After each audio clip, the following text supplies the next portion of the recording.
Nag-crave nga si Commander ng pansit at dahil meron tayo ditong egg noodles, tara magluluto tayo. Inihanda ko na yung aking mga lulutuin tulad ng bawang, sibuyas at yung ating egg noodles.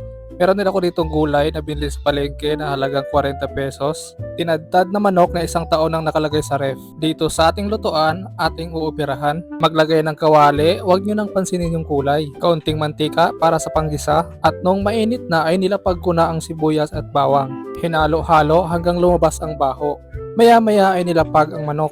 Tsaka sinangkot siya para matanggal yung lansa at manuot yung lasa. Dinagdagan ko na rin ang Chinese sausage, pampasarap sa templada. Walang katapusang paminta at patis para madagdagan yung lansa. Ay ang gulo, di ba? Nilagyan ko na rin ng toyo, oyster sauce, premium soy sauce at suka. 3 tasang tubig, magic sarap, hinalo-halo at hinintay ko lang na kumulo. Nung kumulo na at sakto na sa templada ay nilagay ko na rin yung mga gulay na ating inihanda. At syempre hinahalo-halo natin para kumapit yung lasa. At nung medyo luto na yung gulay ay nilagay ko na pala yung egg noodles dyan. At nakailang bisis pala akong naglagay ng tubig kasi hinigop ng egg noodles yung ating sabaw. Pagkatapos nga ng ilang minutong paghahalo ay ganyan na yung itsura niya.